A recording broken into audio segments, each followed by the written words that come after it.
Este podcast es patrocinado por Grupo Solfis. Hola, les damos la bienvenida a Mamás Anónimas, donde compartiremos temas del día a día con la finalidad de crear una comunidad. Así que siéntate, ve por tu bebida favorita, siéntete cómoda y únete a nuestra conversación.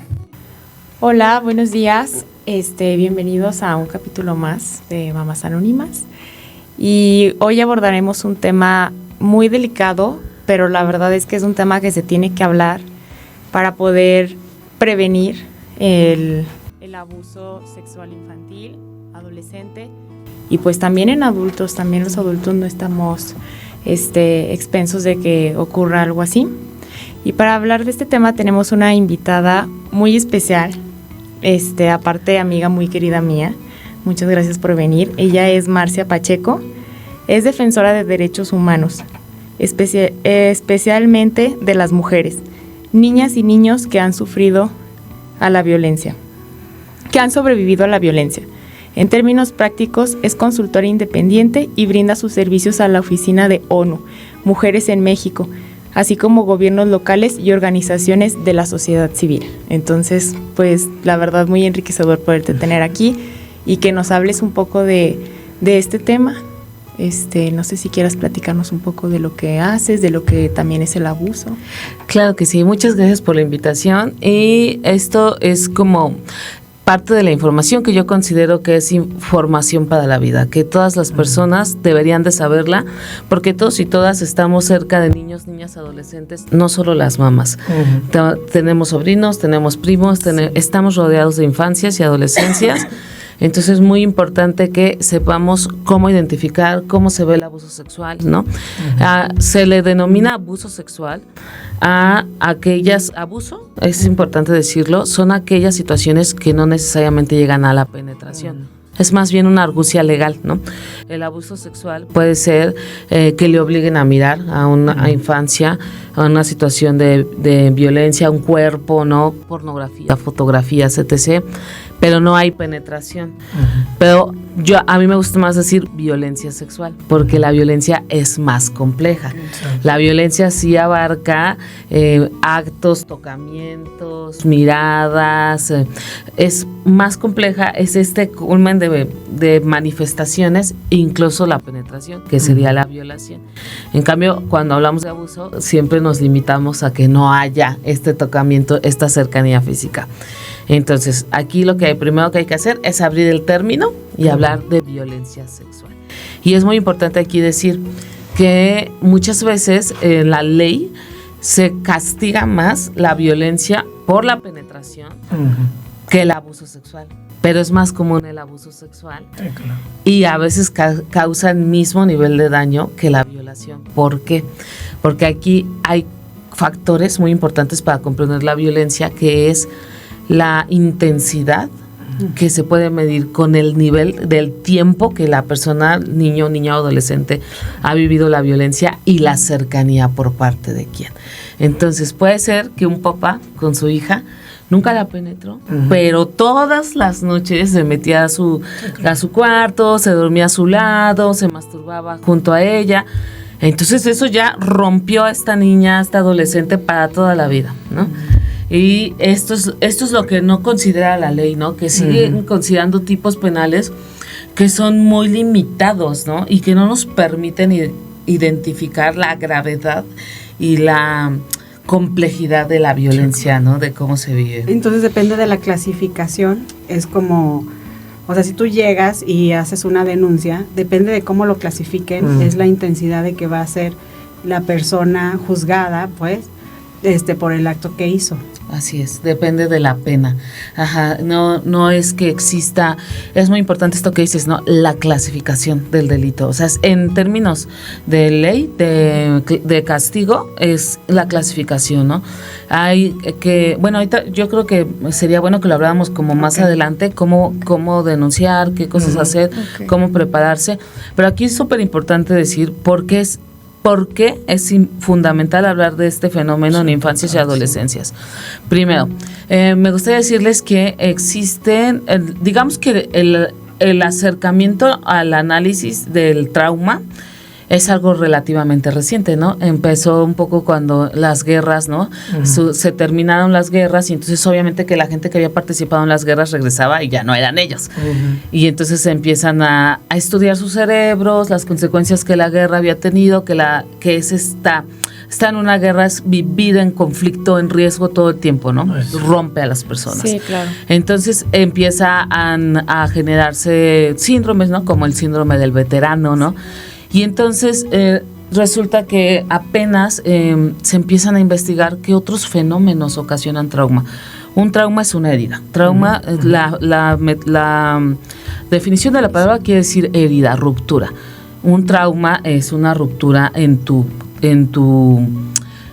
línea de vida. O sea, desarrollo con tu persona. Claro, nadie planea vivir un trauma, una pérdida, sí, claro. Pasa. Y eso, tú tienes un plan de vida y eso te lo va a romper. Entonces hay un cisma.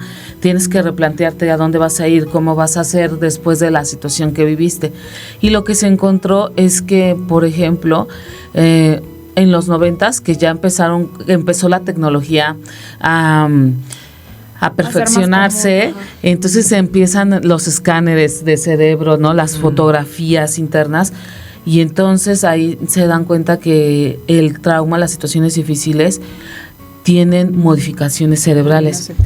Pero ahora verán, estos estudios consideraban situaciones extremas, ¿no? Como la guerra, como violencia de cárceles, cosas así súper intensas, pero no consideraban la violencia sexual en las infancias y adolescencias.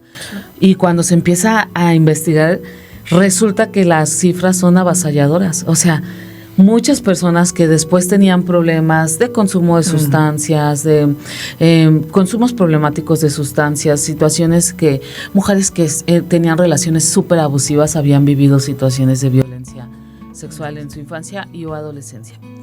Y entonces ahí se hace este cruce de espérense, que encontramos que la vivencia de estas experiencias rompe el andamiaje.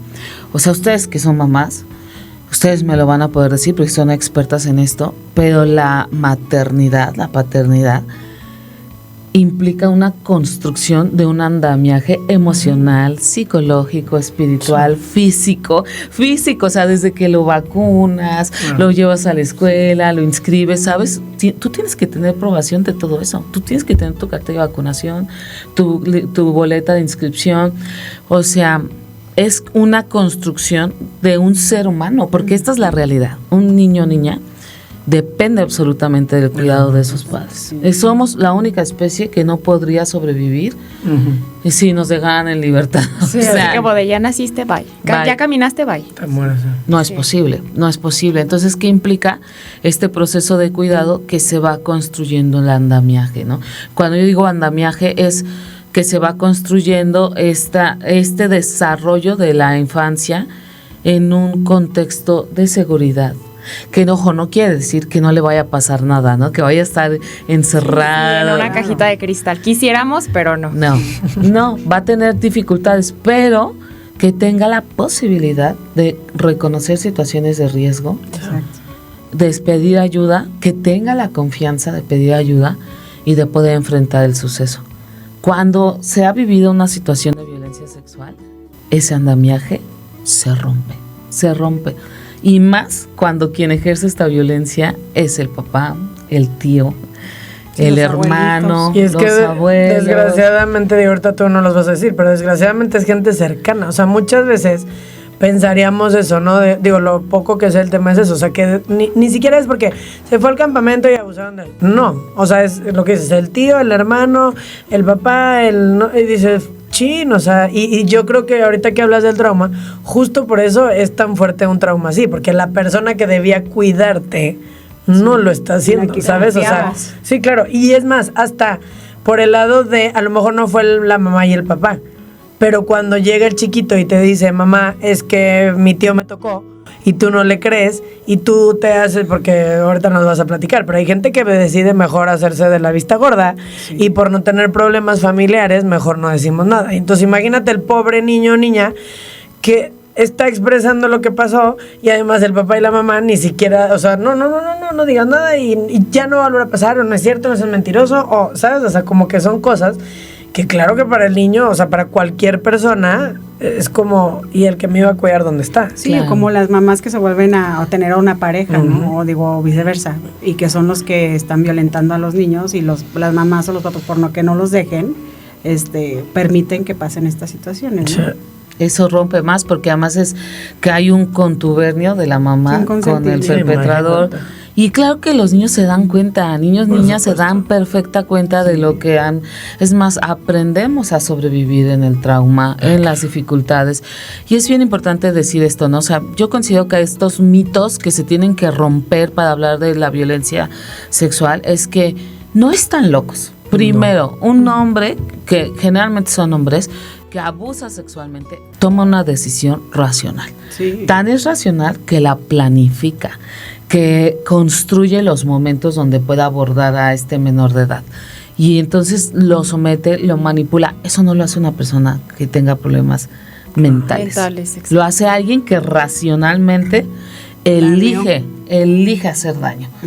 Entonces, primero, o sea, cuando sepan, no, porque además cuando decimos, es que está loco, un poco lo justificamos, ¿no? Le quitamos como esa Culpabilidad. Sí. Ajá. No, fíjate, yo lo pensaba, ahorita que lo dices nunca lo había pensado así, porque yo pensaba en eso, yo decía, seguramente el que abusa es porque también a él le hicieron mucho daño, ¿no? O sea, como que obviamente es una persona que está buscando hacer daño porque algo está roto en él, en el sentido de que, como dices tú, una persona como nosotros no lo haría. O sea, como que dices, no me imagino haciéndole daño a alguien y menos a un niño. O sea, esa es la parte que dices, ahorita que estábamos viendo todo lo de Venezuela y que se están robando a los niños, o sea, dices, Sí, ¿cómo, justo iba a tocar ese ¿cómo tema es posible que en el dolor no puedas sentir como ese... Empatía. Sí, o sea, en vez de voy a ayudar a ver dónde está tu papá y tu mamá, no, perfecta oportunidad para traficar niños. O sea, como Claro. dices tú, o sea, ¿cómo?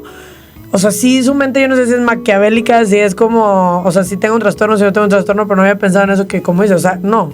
O sea, sí es bastante consciente porque lo planifican y porque son adultos y porque, o sea, como dices tú, a lo mejor alguien del que abusan, pues vas a terapia y te tratas y tratas de como sanar lo más que puedas, porque por lo que yo he escuchado está bien difícil. O sea, como que sí lo trabajan, pero al final siempre hay como estragos, ¿no? O sea, como que siento que es algo tan fuerte. ¿Qué es lo que hizo? O sea, yo, ya perdoné, ya mi tío, estoy viendo cómo meterlo a la cárcel, no sé qué, pero yo hoy por hoy no puedo confiar en la gente. O sea, por más que quiera, tengo 2 personas en las que confío, no más. O sea, no le cuesta mucho trabajo. Entonces yo creo que es importante lo que dijiste, porque sí, yo pensaría como esa parte de, no, pues es que seguramente algo les hicieron y entonces por eso lo hacen, ¿sabes? O sea, como justificación.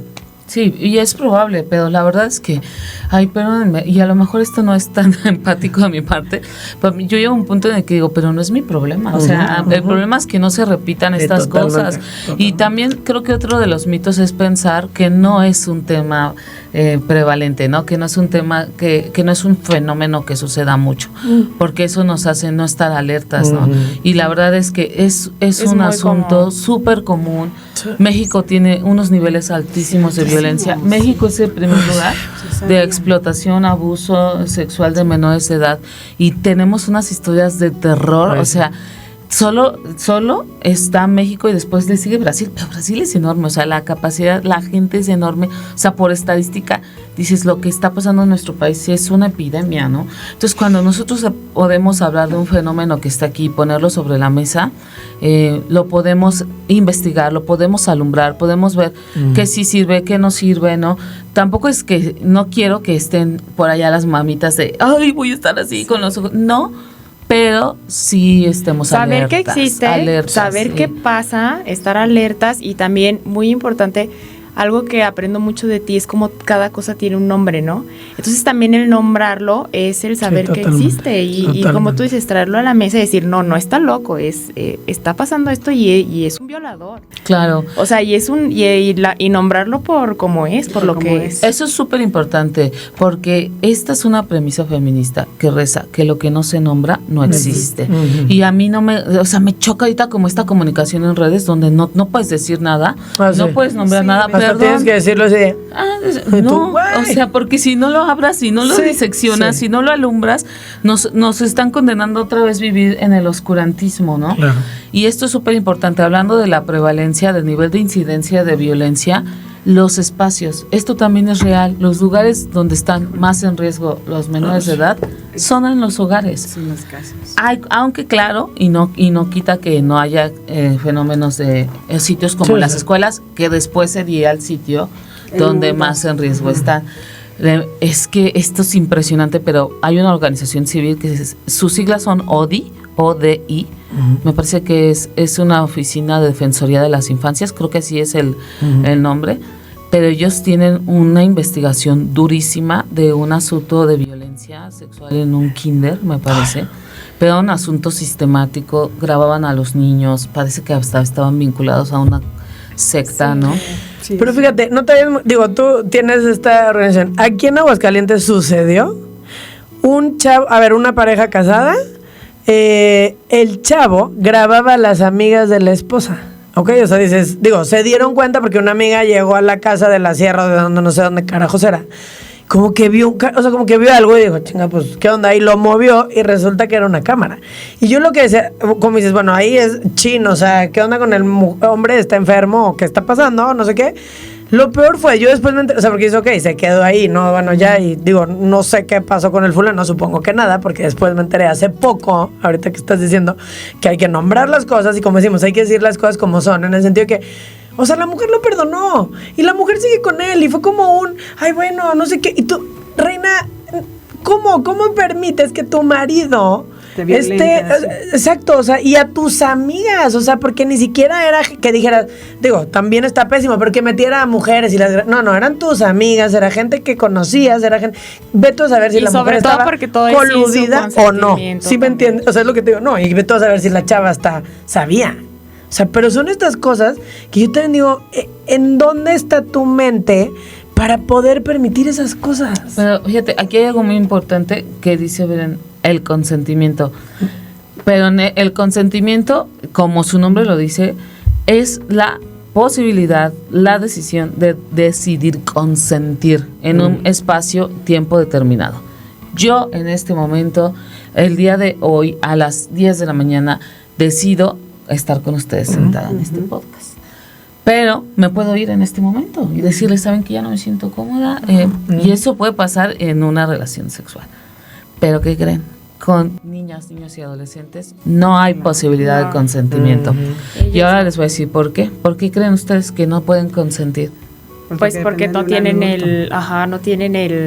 su cerebro, o sea, todavía no es capaz de, pues no sé, de decidir lo que está bien, lo que está mal, la inocencia, o sea, de verdad yo sí creo que las infancias pues sí tienen una inocencia y tienen que tener un proceso. Claro que sí, hay una asimetría de poder por el desarrollo.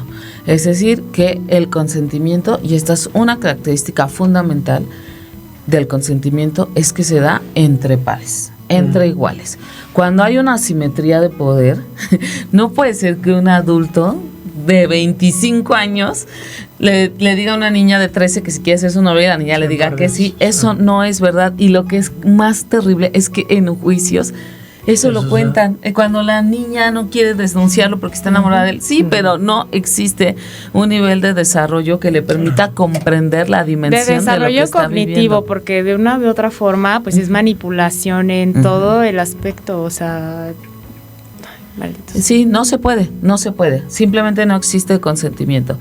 Entonces, porque existen diversas formas, ¿no?, de abordar a los menores de edad, ¿no? Y unas son seducirlos, justo enamorarlos, justo darles cosas, ¿no? Hacerles más fácil la vida. Sí, que se da ahorita muchísimo en las redes sociales, ¿no? Claro. O sea, los juegos, que les prometen cosas o que les dicen que vamos a vernos y los niños se agarran y se van. Fíjense que hablando de eso me acordé de un libro que se llama El consentimiento, de Vanessa Springora, que es una francesa que cuenta que cuando ella tenía como 13 años, tiene una relación sentimental de noviazgo con un escritor de como 40 en ese tiempo.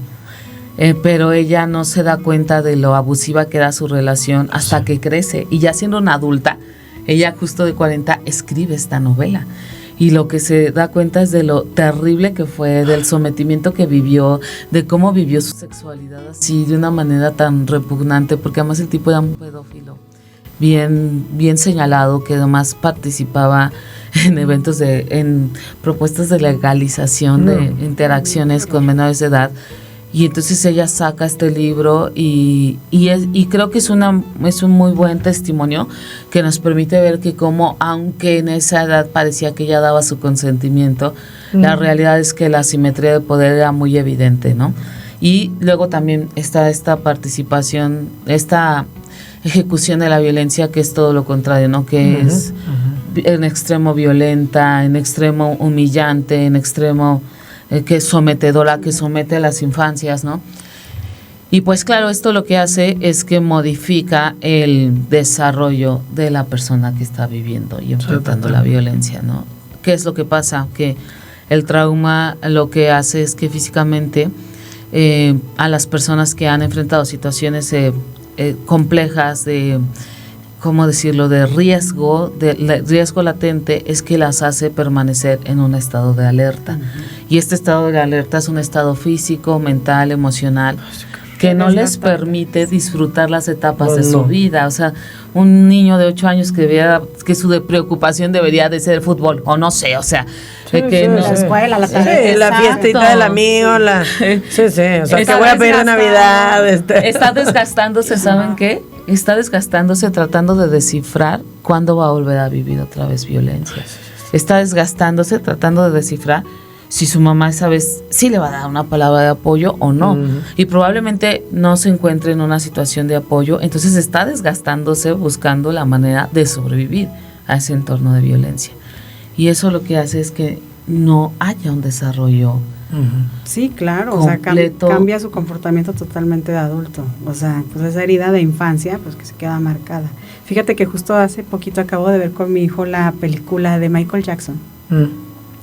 Y me llamó mucho la atención que él, cuando era chico, o sea, su papá les pegaba y los obligaba a que estuvieran practicando.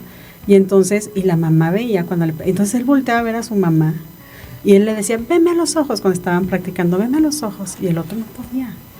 Y entonces, y la mamá veía ahí, lo veía, o sea, cómo le pegaba con el cinto, no me acuerdo qué, sí, con el cinto. Y un día tiene un accidente él, y entonces la mamá le pidió una disculpa, o sea, y él, pues obviamente, pues no sabe qué le dice que sí ni nada, pero pues se da la vuelta, ¿no? O sea, discúlpame por todo lo que dejé que pasara, o sea, se da a entender eso. Pero él, pues, ya dañado, ¿no? O sea, que dice, no puedo tomar esta decisión porque estoy desde chiquito sometido por mi papá. O sea, y se me hace muy interesante la historia en el aspecto, digo, obviamente como artista está padre, pero en el aspecto también profesional y psicológico, o sea, el daño que vivió desde chiquito. Pues el pobre, sí. Y él también tiene denuncias por... Sí, también. Porque o sea, además, ¿saben qué es lo que pasa? Que pero es lo mismo, ves que hizo su cosa esa del Neverland, o no me acuerdo qué carambas, pero yo pienso, ahorita que seas la mamá, así como dijiste, el que abusa está en pleno consentimiento, toma la decisión, lo planea, no sé qué, también el que tapa, o sea, claro, es como esa parte, o sea, como que a veces igual, es que la pobre mamá, ¿cuál pobre mamá? No, mi reina, agarras a tus hijos y te largas de la fregada de ahí, o sea, no sé qué vas a hacer, pero, o sea, planea también escaparte de ahí, ¿sabes? O sea, ¿por qué? Porque, híjole, está bien cañón que permitas, además, que le estén haciendo daño a tus hijos, o sea, porque sucede. Y a veces, ay, no, o sea, como que también eso es algo que es más común de lo que... Hay dos cosas bien importantes que se hagan. Primero, a mí sí me gustaría decir que es de verdad que en o sea, gracias a los trabajos, a los movimientos de mujeres y demás, hoy podemos señalar y decir, o sea, yo a un güey que tiene denuncias por abuso sexual, yo no lo escucho. Pero antes no era así. Hasta de deudor alimenticio, o sea, yo ni salgo con él, pero antes no era así, ¿ven? Y era un tema que era súper, que está súper normalizado en nuestra sociedad, ¿no? Esto de que dicen los vatos, ay, legalicen a las de 16, ¿qué onda? O sea, si un vato te dice eso, oye, ahí hay un foco rojo, no inventes. Y eso, y hay otra cosa, generalmente los niños, niñas que viven violencia sexual, incluso adolescentes, no lo van a decir. No es que tengan como estas herramientas y como además, imagínense, si estamos hablando de que el agresor es una persona que es cercana a ellas y llega y les manipula y es que voy a matar a tu mamá, pues él se la cree porque no tiene la capacidad de discernir que a lo mejor la persona ni siquiera tiene esa capacidad de hacer daño, pero casi no pasa. ¿Y cómo nos vamos a dar cuenta, no? ¿Qué es lo que toca hacer? Porque los niños se manifiestan, se expresan siempre de otros modos. Ustedes como mamás, ¿cuál dirían que es el principal modo de expresión? Su carácter cambian completamente cuando si están, o sea, se ponen tristes. Bueno, yo luego veo cuando mis hijos tienen algo, porque llegan así hasta como desde que se suben al coche, ¿no? O sea, cuando paso por ellos a la escuela, como se suben es como un ¿qué pasó? ¿Cómo estás? O sea, como que su semblante cambia. Y el lenguaje que utilizan. A mí me va a pasar con mi niño chiquito que otro niño le decía como de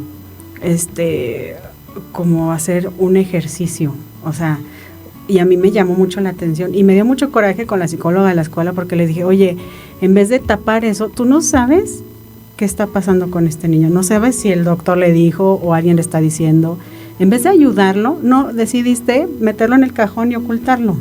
No sé qué tal si ese niño está viviendo una situación de violencia, no, o sea, lo vieron así, o sea, como el lenguaje, porque no era una palabra que se usara, o sea, por ejemplo, mi hijo no la conocía, ¿no? Y el niño sí sabía lo que estaba diciendo. Y entonces eso a mí me llamó muchísimo la atención. Y obviamente fui a la escuela a hablar y todo, pero la escuela decidió pues mantenerse al margen y no hablar con los papás y eso. Y eso para mí fue así como un poco rojo, vámonos de aquí. Claro. Pues yo creo que sí, o sea, el carácter, o sea, a ver, las mamás que conocemos a nuestros hijos, sabes que algo está pasando. Y volvemos a lo mismo. No a lo mejor siempre te lo va a decir, pero tienes que ir indagando por dónde va, ¿sabes? O sea, como que, pues entonces, si a ti no te lo va a decir, hay que llevarlo al psicólogo, hay que llevarlo a... O sea, yo pienso ahorita en Jerónimo, que estoy con el tema que si el déficit de atención y que si no, y que entonces...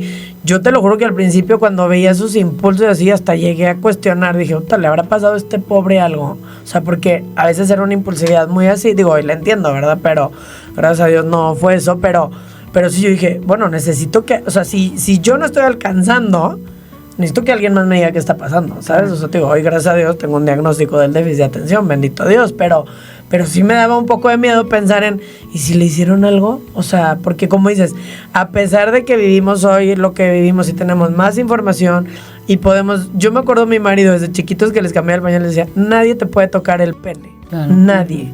O sea, y esa, yo me acuerdo que me llamó la atención porque dije, pues todavía ni, o sea, pues cambiándoles el pañal, imagínate. Y me decía, es que, pues sí, o sea, nunca sabes, ¿sabes? O sea, como que, y sí, como que es algo que, y cuando se bañaban o cuando así también, nadie te puede tocar aquí, o cuando, por ejemplo, no sé, traen algo así de que, papá, es que traigo como rosado, no sé qué, ok, tú te vas a levantar y yo voy a ver qué tienes y si no te llevamos al doctor. Y por ejemplo, con el doctor que vamos, a mí, fíjate, eso me llamó la atención porque he ido a varios doctores y el doctor, ya que mis hijos ya están grandes y le dice, levántate el pene, o sea, él no los toca, o sea, les pide a ellos que se agarren para revisar que si tienen alguna irritación, algo, eso se me hizo como algo bueno, digo, y aparte siempre estás tú ahí, ¿me entiendes? Como no, y que también así. le dicen, por ejemplo, a mí también me tocó llevar una vez a mi niña al doctor y también le dijo, yo te voy a tocar en este momento porque está tu mamá presente, soy un especialista de la salud y solamente por esta ocasión, sí. O sea, como que le explicarle, por muy niños que sean, ¿sabes? Claro, sí. Pero justamente aquí hay una clave que dices, bien, cuando conoces a tus hijos. Entonces, lo primero es conocerlos, sí, observarlos. ¿Y qué es lo que vamos a ver en una situación de violencia sexual? Con cambios de comportamiento, sí. Cambios de comportamiento conductuales, lo que decías de, híjole, yo sé cuando algo les pasó porque les cambia la cara, ¿no? Sí. De conducta, ¿no? Ellos ya, o sea, por ejemplo, en los niños muy pequeños que ya venían dominando esfínteres. Sí, tiene regresión. Regresión, ¿no? Entonces sí. Eso es un fuerte indicador. Lo que dibujan. Todos los niños dibujan, sí, todos. Entonces ahí hay que estar bien pendientes de qué dibujan, qué están expresando, ¿no? Sí. El uso del lenguaje, como dijiste, es que él sí sabía qué significaba esta palabra y él no. ¿Por qué? Porque el abuso sexual, la violencia sexual, limita el desarrollo, pero entonces, ¿qué hace? Que los adelanta a vivir experiencias que ellos no deberían de vivir. Incluso, o sea, que un niño te hable de, no sé, de posiciones sexuales, de pornografía. Aguas, porque ahí, ¿por qué tendría que tener contacto un niño a un acercamiento que no es lo normal?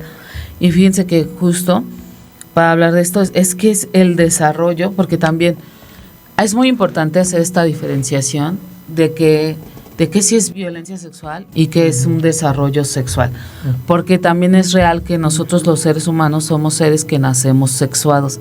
O sea, hay otros animalitos que no se van, sus características sexuales se van desarrollando con el paso del tiempo. Nosotros ya nacemos con esas características sexuales. Y entonces es bien importante poder entender que estas características sexuales se van a desarrollar conforme pasa el tiempo. Entonces, con las infancias y adolescencias, y aquí me voy a pasar un poquito a la parte no quiero que entren en pánico, porque hay cosas que van a pasar, que ustedes van a estar en contacto, como ya lo están, con la dimensión sexual de sus hijas e hijos.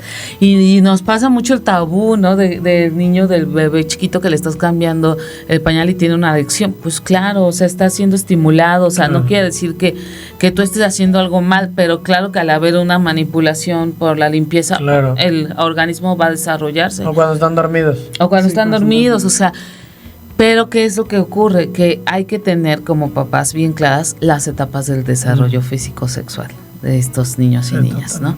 Niños muy pequeños, y esto, vamos a empezar a hablar ya de prevención. ¿Qué es lo que a ustedes se les ocurriría que es así? ¿Qué hay que hacer? ¿Cómo le hacemos? ¿Cómo vivimos para que esto no pase? Pues siempre lo que tú dices, o sea, constantemente estarles diciendo que nadie puede tocar su cuerpo, que cuando se bañen, o sea, que ellos, o sea, a lo mejor y tú los puedes asistir, pero pues que ellos se tallen, que ellos sean los que puedan agarrar sus partes privadas, ¿no? O sea, como que vayan ganando autonomía. Ajá. Pero cuando son muy chiquitos, la educación sexual, y ojo, o sea, es algo que se ha estigmatizado mucho. No, educación sexual no es decirle a tu niño que es un orgasmo, es decirle a un niño que está aprendiendo a conocer su cuerpo, así como un bebé va identificando su nariz, sus brazos, su pelo, sus ojos, que identifique sus genitales. Sí, total. Por el nombre. Por su nombre. El nombre, claro. Así empieza la educación sexual, identificación del cuerpo. Que haya una vivencia de la experiencia corporal sin tabú, porque también el tabú es este secreto que se va generando, ¿no? Y que sí exista claramente la diferenciación entre lo que es privado y lo que se puede compartir. Entonces, cuando tú empiezas a hablar de esto de identificar tu cuerpo, cómo se llaman las partes de tu cuerpo, y que tú puedas decirle, pero esto es tuyo, tu intimidad, que podamos usar nombres, tu intimidad es esto, tú, hay cosas que sí vamos a compartir en familia, pero esta es tu zona íntima, tus genitales son íntimos, y que no existan los secretos, porque eso es la base sobre la que los depredadores actúan. Los secretos, no hay secretos buenos. Eso es así de sencillo. No hay secretos buenos. Si alguien te dice que no me puedes contar, no es bueno. Sí.